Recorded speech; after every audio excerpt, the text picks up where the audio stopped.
اللہ الرحمن الرحیم الحمد للہ رب العالمین والصلاة والسلام علی سید الانبیاء والمرسلین وعلی آلہ وصحبہ اجمعین۔ حضرات علماء کرام، قائدین ملت، بزرگوں، دوستوں، بھائیوں اور بہنوں، پیام انسانیت کی بنیاد قرآن مجید کی تعلیم کے مطابق دو چیزیں ہیں۔ ایک انسانی وحدت ہے۔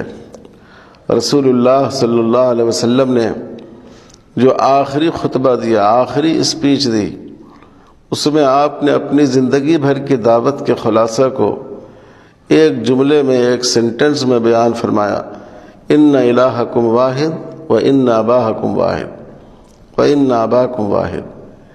اے لوگوں، تم سب کا خدا ایک ہی ہے اور تم سب ایک ہی باپ کی اولاد ہو۔ نسل کی بنیاد پر، رنگ کی بنیاد پر، ذات پات کی بنیاد پر، علاقے کی بنیاد پر، زبان کی بنیاد پر انسان اور انسان میں فرق نہیں کیا جا سکتا۔ تمام انسان ایک ہی ماں باپ کی اولاد ہیں۔ خاندان پہچان کے لیے ہیں۔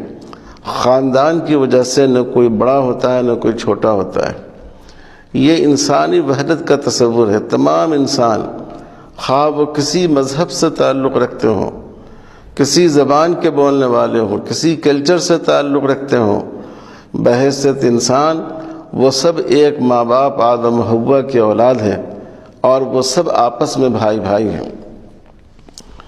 اور دوسری بات قرآن مجید نے یہ کہی کہ جس معاشرے میں مختلف مذہب کے ماننے والے لوگ ہوں، جس سماج میں مختلف دین پر یقین رکھنے والے لوگ ہوں، ان کے یقین کو تو بدلا نہیں جا سکتا، لیکن ان کے زندگی گزارنے کا طریقہ یہ ہونا چاہیے کہ لکم دینکم ولی دین۔ تم اپنے دین پر رہو، مجھے اپنے دین پر رہنے دو۔ تمام اکائیاں، تمام کمیونٹی اپنے مذہب پر، اپنے دھرم پر، اپنے عقیدے اور یقین پر قائم رہے، لیکن دوسروں کے مذہب کے معاملے میں کوئی دخل نہ دے، دوسروں کے مذہب سے کوئی چھیڑ چھاڑ نہ کرے۔ یہ ملے جلے سماج میں پرامن زندگی کا یہ اصول قرآن مجید نے دیا ہے، اور اس میں جو مشترک مسائل ہوں ان پر سب لوگ جمع ہو جائیں۔ جیسے قرآن نے مدینے میں کہا، وہاں یہود آباد تھے، تعالوا الی کلمۃ سواء بیننا و بینکم، ایک ایسی بات کی طرف آ جاؤ جو ہمارے اور تمہارے درمیان مشترک ہے۔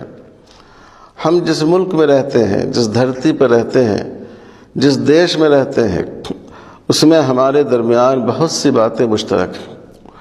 کوئی مذہب انسان کا خون بہانے کی اجازت نہیں دیتا، کوئی دھرم کسی عورت کی عزت سے کھیلنے کی اجازت نہیں دیتا، کوئی سماج کرپشن کی اجازت نہیں دیتا، دوسروں کے ساتھ ظلم و زیادتی کی، رشوت کی، دوسروں کو اس کے حقوق سے محروم کرنے کی اجازت نہیں دیتا ہے۔